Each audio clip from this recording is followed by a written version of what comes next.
Welcome today, and thank you for joining us for our session, What We Learned, Faculty Voices on Trauma-Informed Teaching and Student Engagement. This conversation grows out of something really special that happened this academic year. Dr. Amirah Nelson, our faculty fellow from the Department of Counseling, Rehabilitation, and Psychometric Services, led a faculty learning community, a small group of 5 or 6 colleagues who spent a semester intentionally applying trauma-informed teaching practices in their classrooms, and then came back together to reflect on what they experienced. In a moment, Dr. Nelson will begin by walking us through how trauma actually works in the brain, giving us a foundation for everything that follows. You will also hear from Dr. Rondee from the Department of Speech and Theater, who was part of the learning community and is a formal contributor to today's presentation. And we're glad to have Dr. Yolanda Barner from the Department of Health Policy Management joining the conversation as well, another community member whose perspective adds richness to this discussion. What you'll hear today is an honest faculty reflection.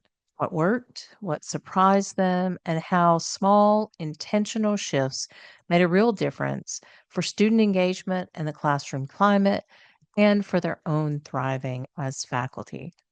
Hope you find it as generative as I did. Let's get started. So this is our lovely brain right here. And so this part, the amygdala, is responsible for our fight or flight responses. And so this is what keeps us alive in a room. Um, our bodies cannot tell the difference between a perceived and actual threat. And so in order to kind of override the amygdala, we engage the prefrontal cortex right here. So this is what gives us executive functioning. So if you look at it from this point of view, it's what separates us from animals. But knowing that the amygdala, like I said, is what keeps us alive and well. So we do learn based off fear. But we like to think of ourselves as highly evolved, right? So with this slide right here, crisis, right? So we all have crises, right? And so think like maybe you're late for a meeting or you're late for a job. That's a crisis, right? And so that's essentially where your perceived environmental demands exceed your coping resources or perceived coping resources, right? And so if we can't get back within our window of tolerance, it becomes a trauma. And again, like I stated, meaning has been lost. So I was tasked with well, I don't want to say tasked. I created a group. People, they chose to be a part of my group, and I was really appreciative of that, right? And so what I found in doing this the past, I want to say 2 years, is we really can't be of service to our students if we're not taking care of ourselves, right? So think of it as this kind of parallel or parallel process where not only are we affected by our students are affected by us and what we have going on, right? So it's all of this construction of how we engage with any everybody who comes into our field of awareness. Sorry, I think in counselor terms sometimes. So if something's not making sense, just say, okay, I don't understand that. So essentially, again, we think about behavioral, emotional, and cognitive aspects in terms of, the human stress response, right? As far as crisis. So, again, this could be attention deficits, irritability, insomnia, performance failures. And so we often see these in our students. And so what I notice is this is stuff that we've seen in ourselves too. And so I tell my students, because they're becoming counselors, I tell them that in our profession you will experience compassion fatigue, you will experience burnout, professional burnout, and vicarious trauma. And if you don't believe so, this is not the field for you. Okay. So essentially, I tell my students that they have to build coping resources to kind of help them get through some of these crises or traumatic experiences. So the thing with trauma is, again, it looks differently for everybody. I can have 3 people who go through a similar experience. Say you put them in a simulator, and there will be spontaneous healing and growth. Some people they are severely affected, and some people are just kind of in between, right? So, as my faculty friends, they were venting, that's the word I'm going to use, venting about what was going on in their classrooms. I had them take a moment to check in with themselves. So I said, I know we see all of these behavior, emotional, cognitive responses in our students, what about yourselves? And so a lot of them were like, oh, I never thought to check in with myself before, right? And so one of the questions that has been circulating is support. What does support look like for you? Um, how do you know you need support? So thinking about these, I guess these kind of thoughts I want to say. So essentially, in my group, what happened was I spent a lot of time talking to them about coping resources. So I shared this, PowerPoint last time. And so I hate to be the person who says it, but misery loves company, right? So there is strength in numbers. So I know I've had some I'm gonna say negative experiences um at Jackson State. And so when I had this group thinking like, okay, I'm going to be like the group facilitator and I understand group dynamics, I found that some of my colleagues were having the same experiences as well. And so just to protect them and the university, again, misery loves company. So it's just like, okay, I'm not the only one who's experiencing this too. And it's like, no, I experienced this too. It's like, oh my gosh. And so that kind of led me to say, well, I wonder what this looks like in other colleges, right? Because I'm like, if we're feeling this way, I'm pretty sure there are other people who are feeling this way. And of course, we kind of share, but we kind of we do the thing where when you ask somebody how you're doing, you give the normal response or their more appropriate response. I'm okay. Things are good. I can't complain. They could be a lot worse. And so for me, it's like, no, how are you doing? So I cultivated a space where there was transparency, vulnerability, authenticity, right? And so out of that, we decided that we were going to write an article on it. And so that's what we're doing now. So our weekly meetings have turned into from more of a venting frustration to, okay, action. So actionable research, I would say. Um, and again, like I said, just really supporting the literature that's out there since 1995, positive social support, peer support, like how would you handle this situation with a student, right? And I know it says personal counseling on there, but something I was very mindful of, these are my peers, so I made sure that I wasn't stepping into the role of a counselor. Even though I'm familiar with clinical language, I'm a part of this group process too, right? And so I did share that with my faculty friends in a sense of, okay, remember I've been trained differently, so this experience is a little differently for me. So again, we kind of reaffirmed each other. We regained a sense of hope. And the article that we're writing is on group dynamics, right? And so this universality, this installation of change, right? And sharing what we've been going through with other faculty and peers, whether that's personally and professionally. So I've taken my faculty friends with me wherever I go. So case in point, I work in a college of ed. There was a bill that's being passed in legislation. And so normally I think because of my experiences, like I said, I kind of withdrew into myself. I spoke up and it was through email. And I shared with my faculty friends, I said, the only reason I did it was because of you guys. And so fortunately or unfortunately, I got put on like a ad hoc legislation committee, and I was like, okay, this is what I get for opening my mouth. However, it's helped me to become more engaged in a different way, right? So my voice does matter because I'm thinking, okay, what would I say if this was Dr. Lee or Dr. Barber, right? And so a part of that too is understanding roles. And so I have permission to share, which I'll do for them from them because I emailed them because they couldn't be present with me just because of other things that came up. But for example, Dr. Barber, she's an assistant department chair. No, she's an interim department chair if I'm not mistaken. And so I'm gonna stop sharing so I can see you guys. She essentially, she told me that she would love to engage in more research. However, she is like responsible for like 5 programs or something like that, or like undergrad and graduate. I was like, wait, what? That's like a real thing. She was like, yes, it's a real thing. And so she's always constantly having to put out fires. So she's feeling pretty burnt out. And so for her, it was just like, okay, she just has to maintain. So of course, with this group, it looks differently in a sense of, okay, you're not penalized if you can't come or not. And so I asked her, I said, well, I don't want to overwhelm you or cause you any more stress. Do you still want to receive the emails? And she said, of course, I like feeling a part of a team, right?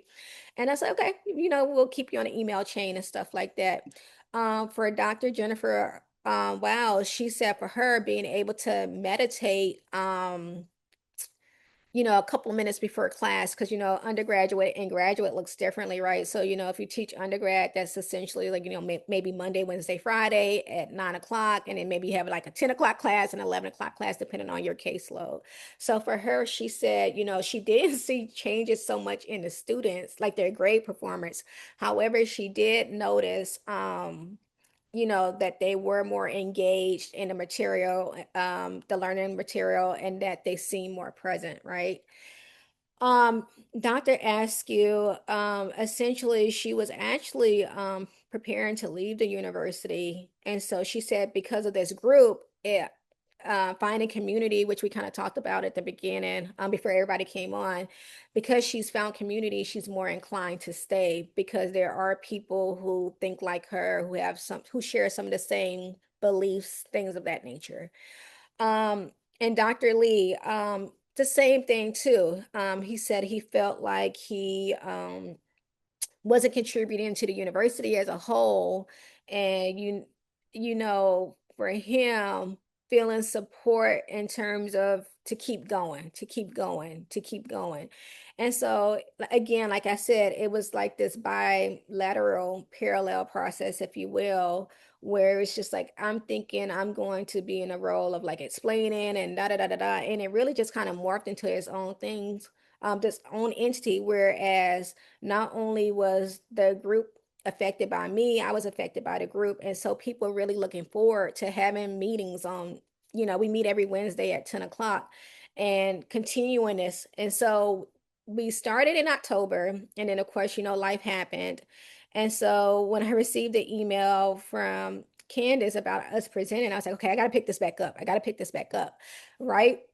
And so a part of that is humility. I told my group, I said, I'm sorry, I dropped the ball, last semester, things, I couldn't find a time to meet with everybody. And so, they were ready to re-engage. They said, okay, we get it. We still want to do this. And so we kind of picked a time, like I said, on Wednesday. It didn't correlate with other people's schedules, but everybody who could come, they did come. And of course, there was no expectation. It was just share whatever you felt needed to share. No judgment. Like I said, it was like Vegas. What happens in here stays in here. Of course, as a counselor, I did have to say, okay, confidentiality. If I hear like you're gonna hurt yourself or something, I have to do something because like my license is on the line. But essentially, it was just like, okay, I'm feeling frustrated, or this is how I've been treated. And it was like, okay, well, what do you want to do with that? And for some people, honestly, it was, I would say nothing. It was just they wanted to be heard, so listened to and supported in that way. It was just the acknowledgement of I've been hurt. This has caused some damage to me, and yet here I still want to stay to do the work. And so creating spaces where faculty feel empowered, and listened to, because their voices matter and they shape some of the things that goes on in a university. And so, like I said, it's caused me to become more engaged and more open and talk to people. Whereas before, I don't know if Candace ever noticed, like when I'm in this space like this, I do typically have my camera on and I am muted but unmuted. But like in my department meetings, for example, I would just be muted, camera off. And it's like if you call on me, I'm like, yeah, I'm here. I'm just like muted and just not as engaged, right? But now it's just like, okay, we're gonna do this, so we're gonna show up. What would you tell, Dr. Lee, or imagine that they're here with you in this space, and so it's like I take them wherever I go. So I see that Dr. Gaines has joined us, and so I'm grateful that she's here. And so I think for me, I would say, this really impacted her the most because like she just took it and ran with it. And a part of that was recognizing strengths and limitations, right? So, like a limitation of mine is I don't do really well with PowerPoints. That's something I have to work on. And I am unorganized. And so these people have helped me accountable in a different way because they need something to do like every week, especially since we are writing an article. It's just like, okay, so what's our task this week? And I'm like, yeah, so I really wasn't expecting to do anything, but of course, wanted to support them as they've supported me. It's like, okay, well, I guess this is a skill that I'm going to have to work at and learn because we have a deadline to meet. And I'm just like, I cannot let my team down as I'm leading them. So, Dr. Kings, I don't know if you would like to share anything. Absolutely. I just need us to pause, and can we all just give this young leader a round of applause? Dr. Nelson, you are phenomenal. We Thank you. would not be able to do this without your grace, your intelligence, and your commitment to us. So she shared a lot that I won't actually reiterate just about what we did and how we did it. I just want to focus on I pull presentations together, and I love to do it. I love being meticulous. It's a part of one of my little things that get me going. And so yeah, and I'm that person that I'm like, Amirah, what are we doing? And it's in that, and that's me. And she flows. Um, a part of the group and with the leadership she brings to us is her ability to be flexible in her leadership. And so a part of what I'll share specifically is just the flexibility of her leadership and the culture that she not only created, but we all co-created together. And for me, since I have been pretty much virtual and trying to connect on the ground when I can, this has given me a concrete experience with Jackson State University and a place to plug in every single week to say, hello, how are you doing? And with people who listen and also keeping me attuned to how to listen to the vibe and the culture at Jackson State University. Can I get permission to share right quick? I Yes, give won't me even, a half a okay. second to get that set up for you. Okay. All right, you should be able to share Thank now. you. So there are things that a lot of us do in a very natural way that sometimes we might forget to do when we're actually doing it within the faculty space, especially for tenure track. If you're like me, you are looking for conferences and preparing your papers for academic presentations, and you're trying to show up for meetings weekly, even with Candace, to do some writing or reading or just to find your mind. You're trying to answer the student emails and questions and prepare things to be clear. And there is no better way to do it than to do it together. So I'm going to talk about just doing these things together. I will not get into the issues around funding and the support. The most important thing is to remember that we're dealing with the fact that JSU faculty have developed grassroots coping strategies rooted in community, solidarity, and shared resilience. We do it together. We understand the particular issues are systemic. We should never forget that, and we remind each other of the limited systemic issues every single week. And that's important because when it's you in life, I don't care what it is, that thing, and then this is you, it can feel like this, and that's you bumping up against something. We know there is always something in our wonderful JSU community. At the same time, we understand for those of us, we've been at many different places, there's always something going on at all these institutions. I've done some research over, the comparisons between PWIs and HBCUs. And all, I'm telling you, if it's not one thing, it's another, tomato, tomato. You want to pick and choose where you get your joy and what poison you're going to take. That's just higher education. And we all chose this knowing that it wasn't for the glory, it was for the love and the passion that we have for our students and each other and a call on our lives. And so when we take time to think about gathering weekly with our peer meetings under the leadership of Amirah, and I tell you all, she guides us a lot. I'm a huge talker. And then sometimes some people show up and they have a lot on their hearts to share. And she is so gently um, committed to creating a boundary for these things. And she reminds us verbally, non-verbally, that this is the path that we're on. Staying on track is important. So we're talking about accountability just to show up.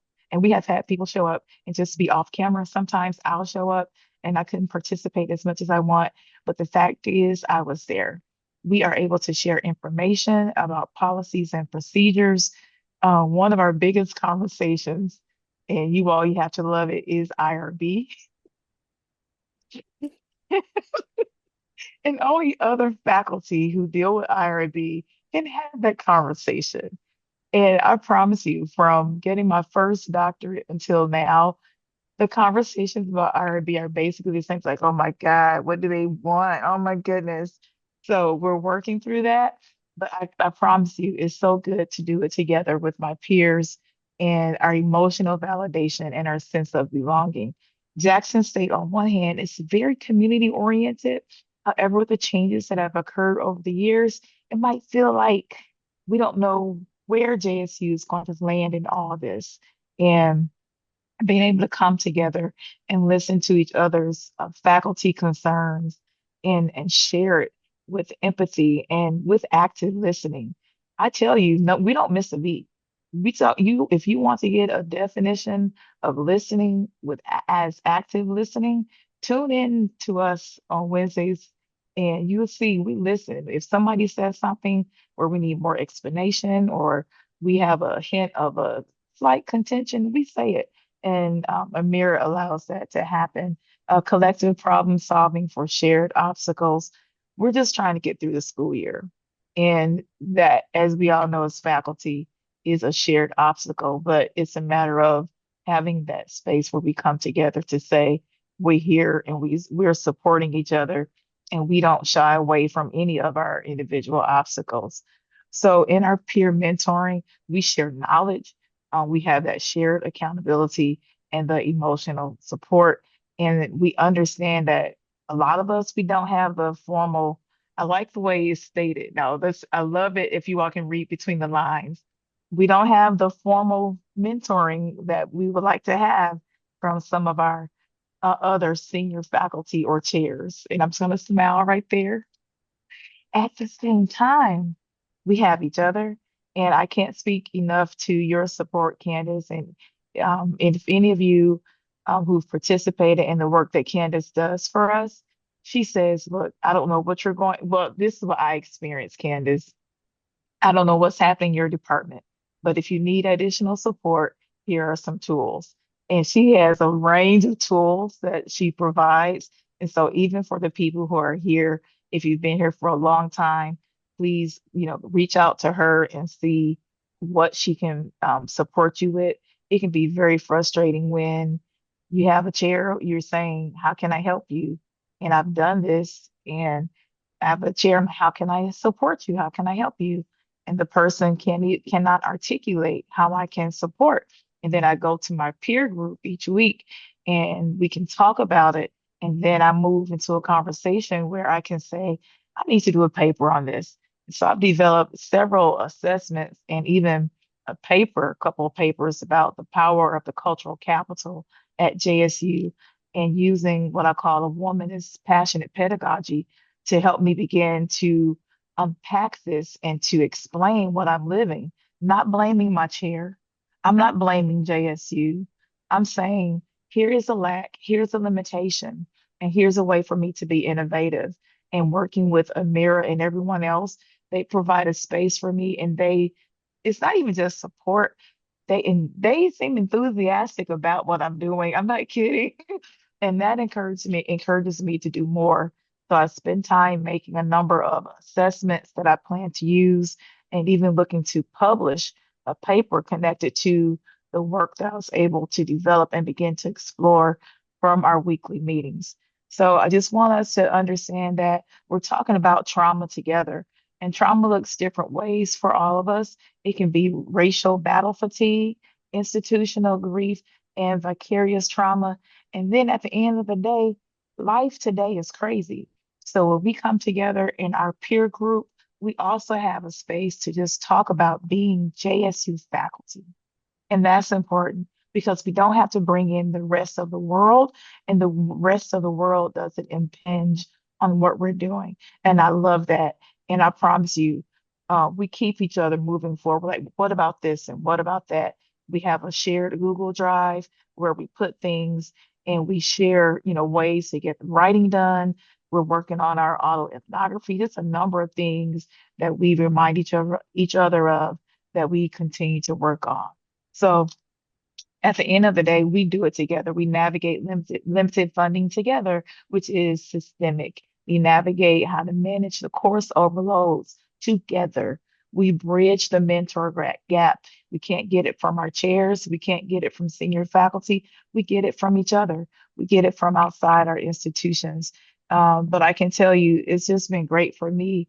I just want to put this up here as I conclude. It's been great for me showing up because I have had a chance to really get to grow in even if it's one dimension of intimacy with being at JSU with this particular peer group, working through whatever the trauma is and understanding that we can do it together. Thank you.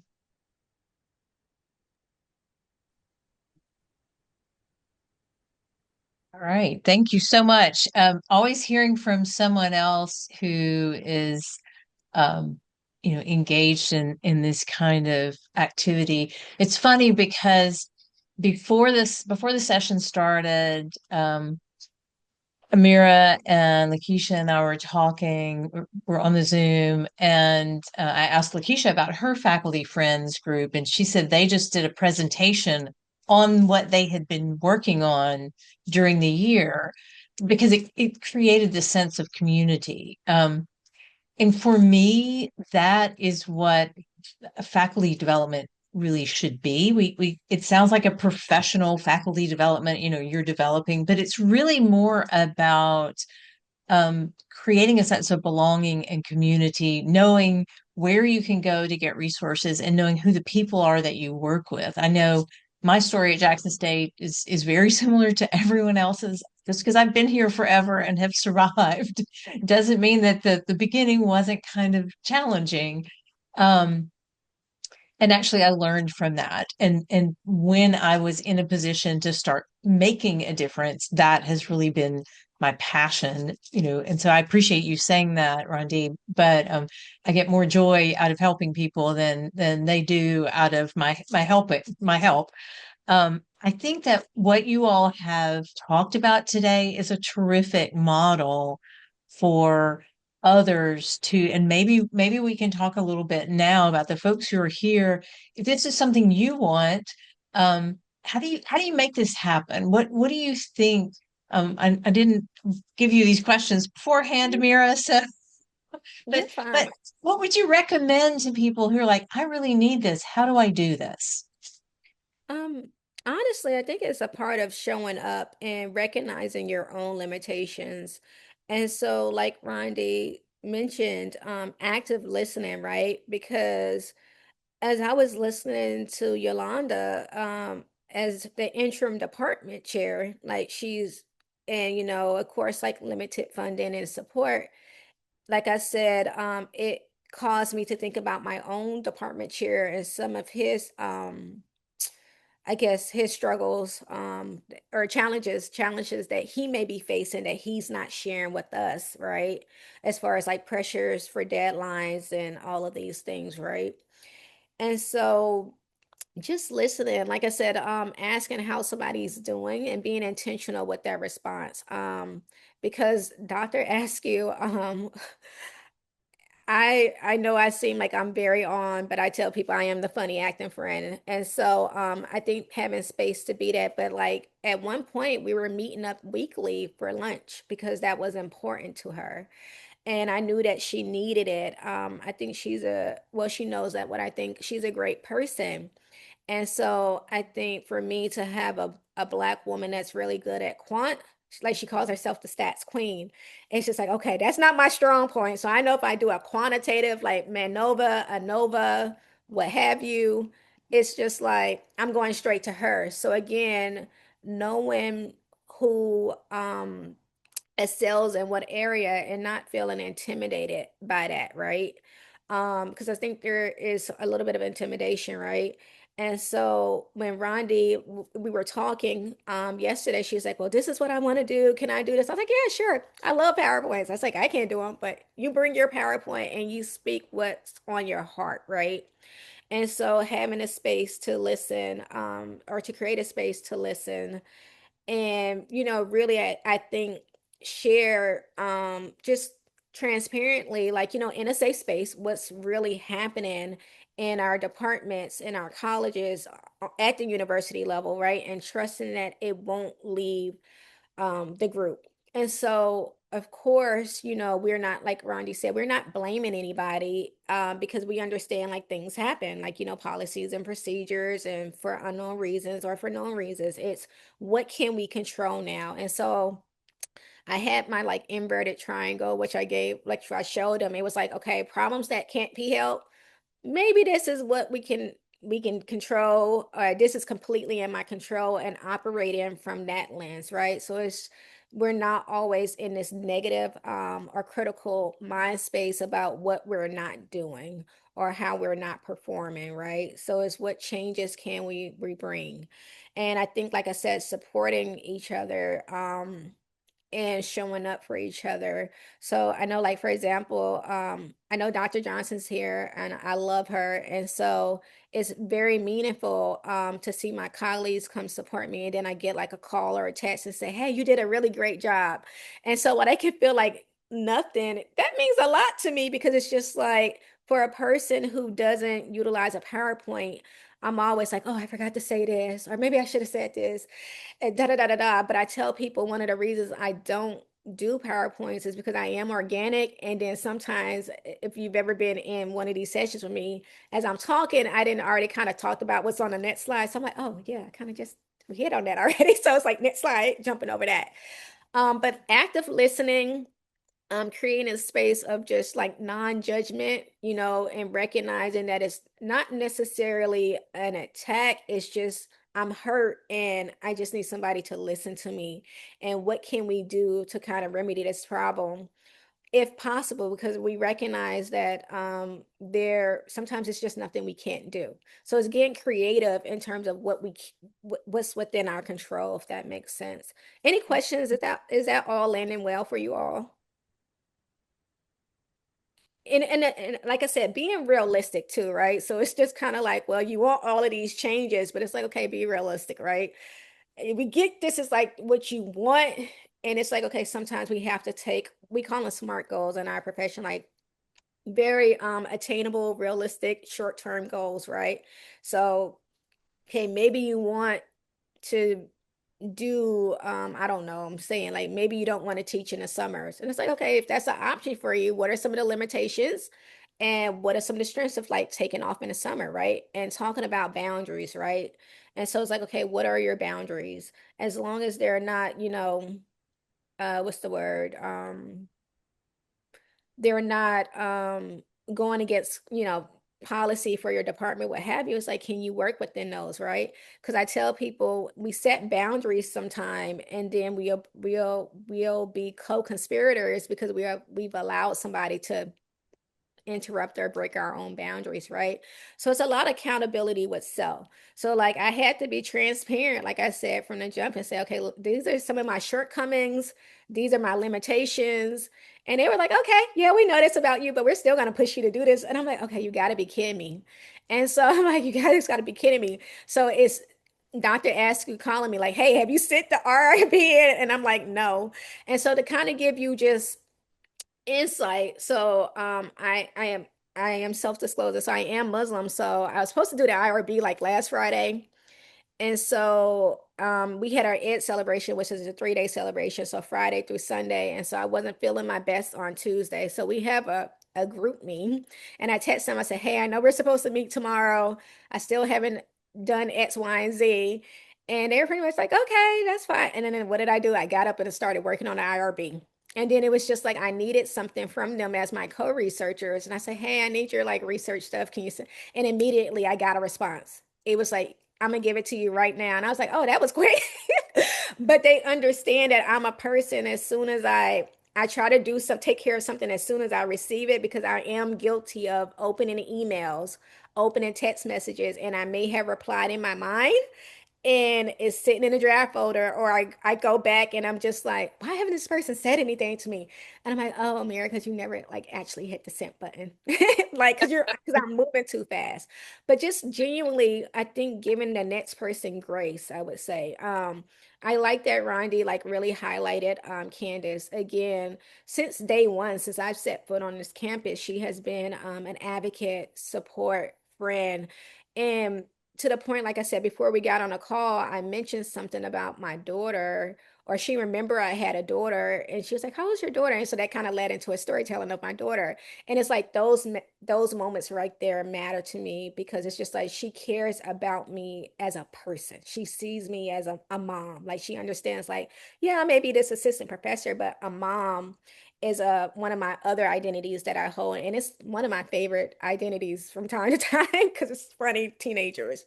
But really, just creating these spaces, like I said, to be of support to each other in whatever capacity that is needed. Like I said, I love that Rondee has taken this. Like she's created assessments. She's like, "Will you take my assessment?" I'm like, "Yeah, sure, no problem. I'll look at it."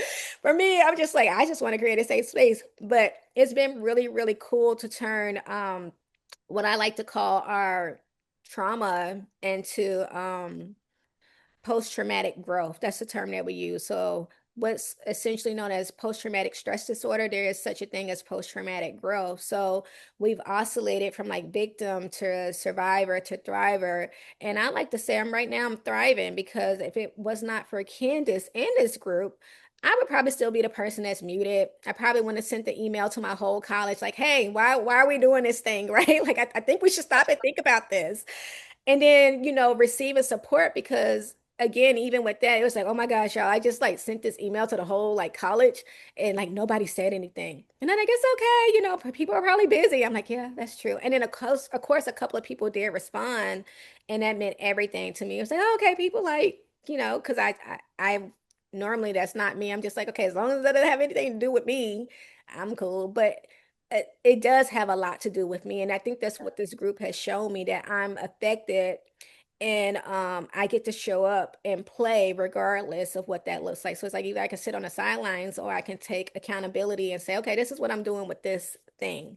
And so, I like that. yeah, yeah, I just want to jump in because you said so many things I'm sorry. Yeah. that that no that I'm like, oh yeah, we need to like Yeah, stop emphasize me. that thing. I mean the what I hear is, listening and treating other people like human beings. Hmm. That the key to connecting with your colleagues and building a community is starting there. And the other thing that you said is that you didn't use this word, but it's about not being transactional. It's about when you interact with people, and I'm so guilty of this because I'm very, like I'm a little more like Rondee in the like, here's my structure, here are the things I want to do, here, and I get really carried away with that. And there's absolutely something so valuable in knowing your colleagues and understanding them. You're not going to get along with everybody. Not everybody at Jackson State is going to, make you feel warm and fuzzy. Um, but you kind of put those other people in, like, okay, we have a polite civil relationship at work, but there are people around you that you can connect with. And if you have a conversation with someone and it seems to go well, say, hey, let's have a cup of coffee. Let's talk about this issue. And the other thing you said that is really important to me in my experience is find a solution for something. It can be a tiny little thing. You don't have to change. You can't change the university. 23 years, promise you it's not going to change. But I'm looking at Stephanie Davidson here, and she has been here a minute too. And she's become one of those department chairs who really supports her colleagues and really makes them feel heard and pushes them a little bit. And that's how she does it. Now, I do think we need a support group for department chairs because Yes, they yes, I went to my evaluation with my department chair yesterday, and it was more of a therapy session. We were just talking about all the things. And she said, people just don't understand. And I said, you need to tell them because they don't yes. understand. Your faculty don't know all of the things that you're having to do. And if you tell them, Stephanie, this is for you. If you tell them, they will go, wow, I really appreciate that. Thank you for sharing that. I didn't realize you were doing that. And you see Lakeisha right there going, yeah, exactly. They value you, they want to know. So being vulnerable, caring about people, trying to find solutions, not being transactional. Those are the four things that I'm really taking away from this experience.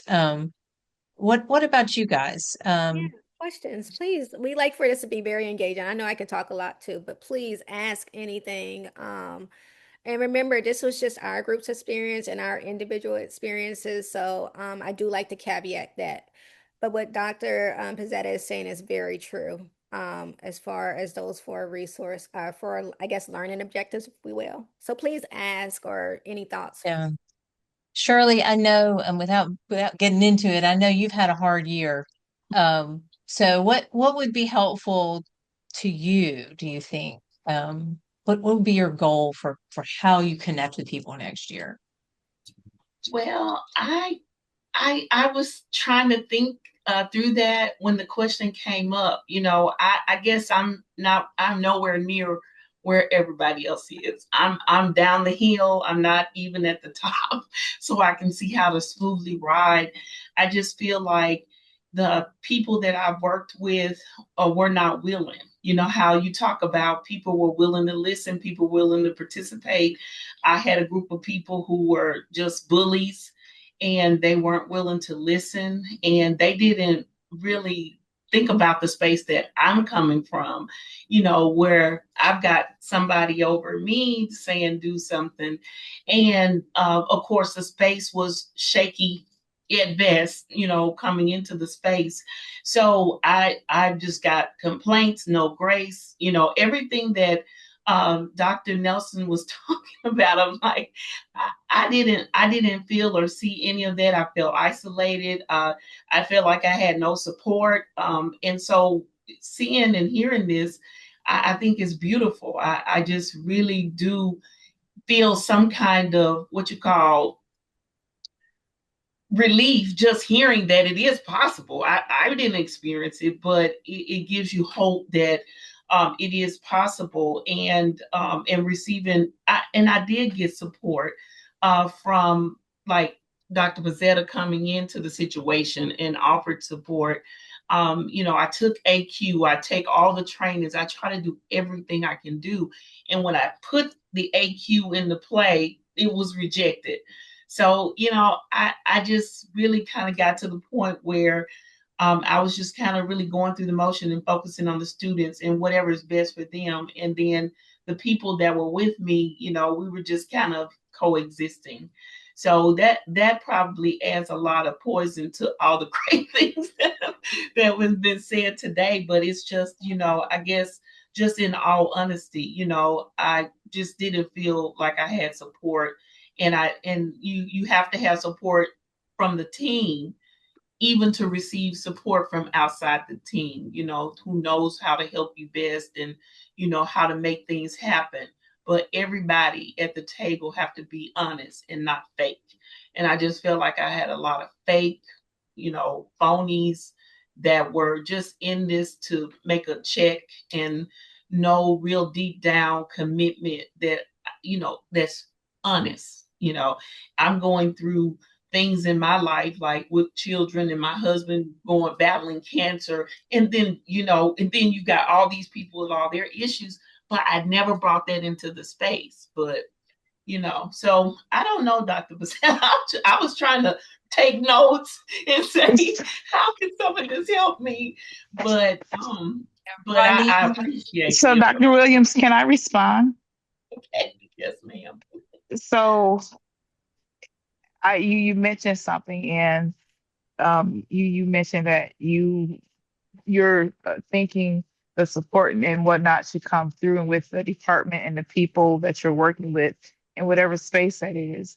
And I can tell you, for many of us, again, considering the systemic issues that continue just to surround any HBCU, the challenge is that a lot of times people are literally not equipped to know how to come together, to know how to have conversations.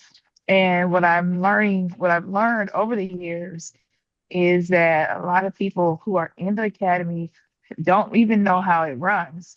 And so dealing with people on a certain level of expectation sometimes creates the tension, that my expectation really creates the tension within other faculty, staff, and students.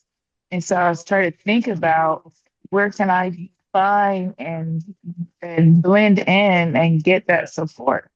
So even with Amirah, and she had been sending out communication, and they were meeting, but I didn't know. I also knew I wanted to, excuse me, I wanted to participate. And so I kept pressing me. And if you listen to Amir's narrative and my own narrative, we just kept having to press, because that limitation, that place of lack, the thing that keeps pressing us down, is just different for each one of us. So I emailed her and I said, if you need me to send communication or whatever I need to do, let me know. And again, it's just taking some time to understand that somewhere somebody wants and needs to connect with you. It might not be the people you want and expect in and around you in that immediate department or with your fellow peers, but you all can begin to create it. What we're talking about has really been a very amorphous process, and the progress continues to unfold. Like just last week, we were working through, are we doing two publications? Are we doing one? What are we doing? And we just figured it out. We've been talking about it. And so we're willing to keep figuring it out together. And I would just want to encourage you to, if it's not happening there, you can extend yourself to other faculty, myself, Dr. Nelson. Candace is always there. And from what I see, Dr. Nelson is too. She'll send me a text or email. Dr. Candace, you showed up to the meeting. And participating. And then I do things with other colleagues and mentees outside of JSU, so that I am renewed, reinvigorated, and I keep my professional growth and acumen that extends outside of JSU with other mentors and people from different conferences and locations. So I just want to share that with you, and to share with you that we understand, and you're not in a place so that you have to carry all that. And if you can find a place to unload it, I would encourage you to do that. And again, you can reach out to me. I'm sure Dr. Nelson or Candace, and we would love to just get to know you. Yeah. I think, and to Yeah. add on to that, I think it's knowing your colleagues too. Like, I'm very grateful that Dr. Johnson and Dr. McMurtry are here too. I don't see them every day. However, I do know that they're a phone call away, right? And so I think a part of that is understanding the next person's limitations, if that makes sense. So while I'm a very relational person. Like, I like to be up underneath people, but then I'm also like, people can't be up underneath me. So it's like this, but it's like recognizing this, right? And so essentially, I know that there is nothing I can't ask of my colleagues, and I have to accept what they can give me. So it's either yes, they can, or no, they can't. And knowing that's not a reflection of me, if that makes sense. And so I've had to find support outside of the department, right? And across the USA. I have a colleague in Florida and one in Vermont that I talk to a lot, right?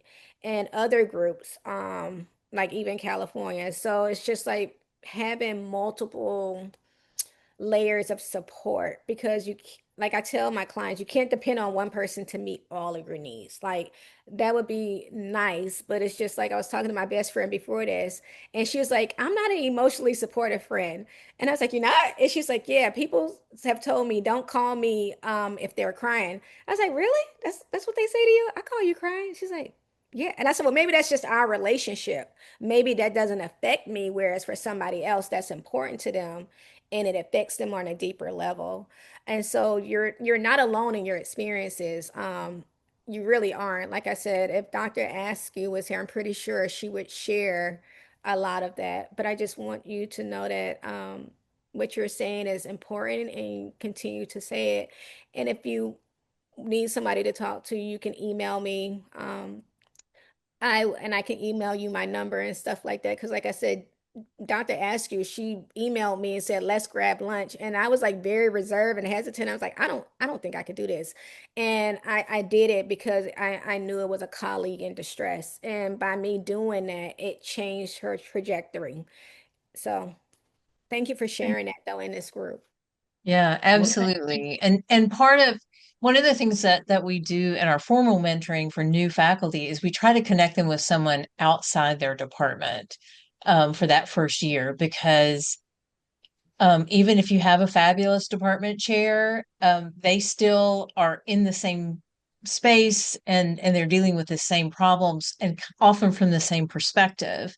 And so I would definitely encourage you, like they said, to find people in your field who are outside of Jackson State. I've after hearing this session, I am determined to figure out some way to next fall facilitate 3 or 4 groups of faculty friends who are just they people just joining together not to kvetch, not to complain, but to support each other and to help find ways to deal with issues and ways to turn them around so that they can, you know, find that positive outlet for whatever that frustration is. So, yeah, thank you so much. We have all been there.